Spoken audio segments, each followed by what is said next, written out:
My name is Adam Malima. I am from the United Republic of Tanzania.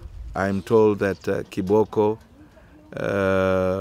research has been going on for about 2-3 years now, the GM part of the research.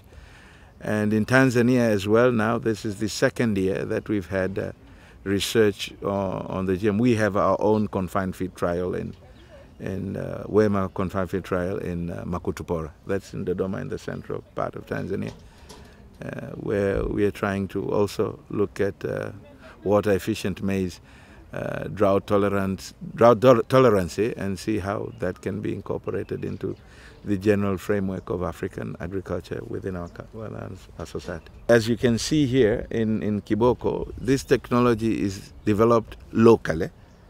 And it is developed from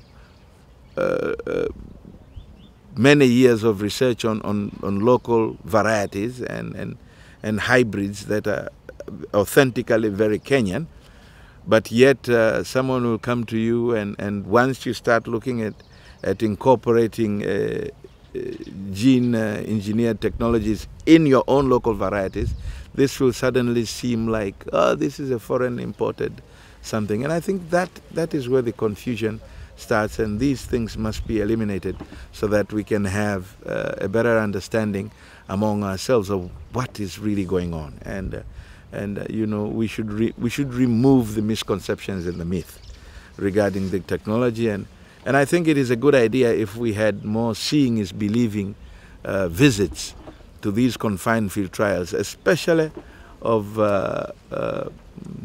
policy-making engineers at the civil service level, and the policy decision makers, i.e. at the political level, and this, to come and see for themselves. Because this is a major achievement in science that you have in Kenya. And if your politicians and your civil service technocrats are not privy to this knowledge, it's a shame, really. The basic challenge in all adoption of biotech in agriculture in Africa is the regulatory framework. I think it is overcomplicated. The compliance system is too rigorous, and it assumes a certain level of development that developed countries have, that we do not have. But we also set ourselves standards of compliance that are really do not really belong to us. I'm less than 100 kilometers to the Tanzania border here. Yet, this same technology, if I just did it across, it will have a complete different situation. Although the environmental and ecological conditions are exactly the same. But because of that artificial border that my babus did not put, I don't know who put that border, but just because of that border, I will have completely different regulatory mechanisms and frameworks and requirements and compliance across the border.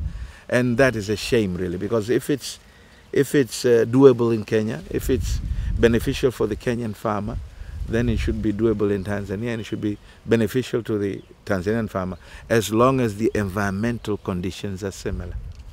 Because it doesn't make a difference if it's, for example, I understand you have 2 sites here in Kitale, and one of the major factors for having those 2 sites are the climatic conditions. So I think, I'm hoping really that one day we will have a unity of scientific achievements where all the countries can benefit from our achievements regardless of the borders.